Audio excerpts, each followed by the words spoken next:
Welcome back, guys. This is the Warrior 3.5 by 21 belt sander. It's a 7 amp motor with sealed bearings.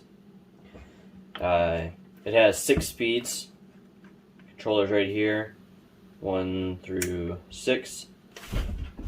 One has a 500 foot per minute rotation, and then 6 goes up to 1,500 feet per minute rotation of the belt. This trigger is a 2-finger trigger, so you can use both fingers to pull it so you're not just wearing out one finger. And then it also has a locking button, so you can just pull up the trigger. You just pull the trigger, lock it in, and it'll hold it. To release it, you just gotta pull up on the trigger a little bit, click out, shut off. To change the belt on it, or to put the belt on, it has a lever right here. You pull it, that pulls this wheel back, releasing the belt. Take your new belt, make sure it's going the right way. Your belt will have arrows on the inside, and the sander has a directional arrow right there. It indicates that the belt will travel up this way, down, and around. So you take your belt, put it on, close it, and that'll be tight. Now this sander's tracking knob is right here. That will take your belt and track it towards it or away from it. The goal is to have it as close to center as possible. I did find with this one that as it runs it vibrates and the tension on it isn't enough to hold it. So I ended up having to get a stick and sticking it in there so that way when it vibrates it can't rotate. That's the biggest downfall I have found on this one.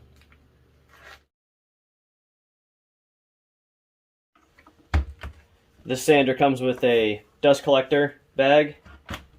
I would say it might catch 50% of it. Maybe a little bit more. But if you can sand outside or in a well-ventilated area, I would do it because it gets extremely dusty. Even with the bag. I mean, I don't think it blows through the bag very much, but the way it collects is it drags it up. So you got this surface area right here not making any contact with stuff, so it can just blow the dust out. And it just has this little tiny hole right here. It goes all the way across from here to here. That this little motor back here creates a vacuum in, blows it up into the bag. But you have a gap in here, so it's just catching what it can. That doesn't account for all the stuff that's still stuck to the belt, and then it comes out the front and breaks off and it gets dust everywhere. Does work, but not great. This cord that comes with it is 7 feet long.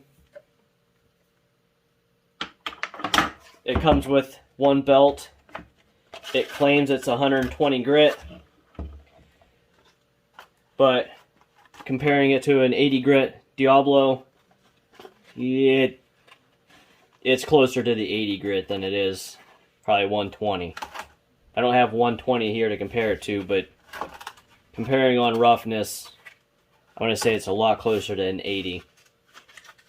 Now this sander, I found the shipping weight, which would be the sander, the box, whatever packing material is in there, with the dust collector and whatever else comes with it, is 7 pounds. So it's going to be in the 6-pound weight range after you eliminate all the shipping material. It's 6 inches wide. It's going to be 6.5 inches tall and then 13 inches long. Now, if you get on Harbor Freight's website, it claims that it has a 3-position adjustable front handle with rubber grip. Well, it has a rubber grip, but in no way does it have 3-position grip.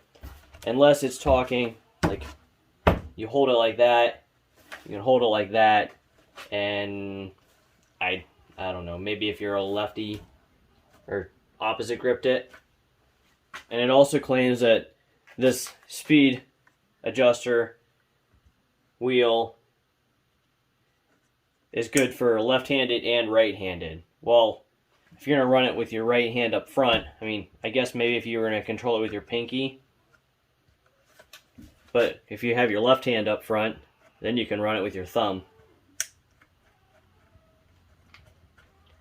So I guess the statement's not wrong, it's just poorly worded on their website.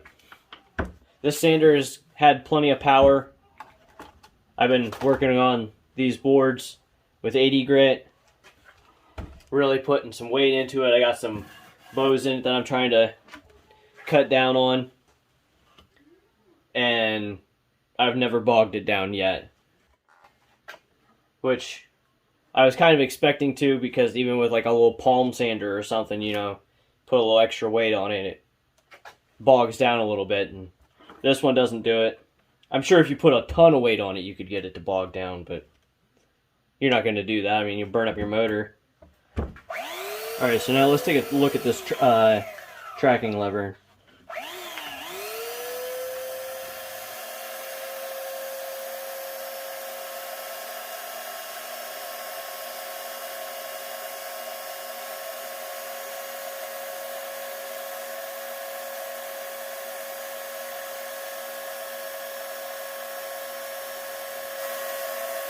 Alright, so right there is pretty close to the center, and you let go of it, and it runs right into the side of it. Whoop.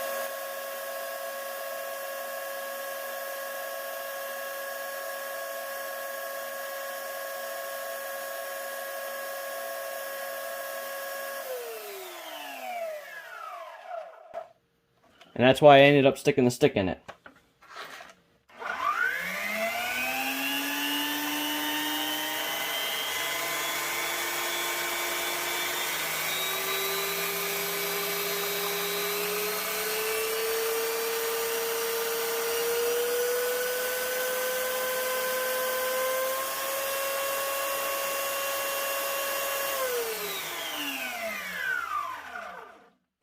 Alrighty guys, I hope that helped you out with this product. If you have any questions or comments, leave them down in the comment section, and give it a thumbs up if it helped you out. You have a good day.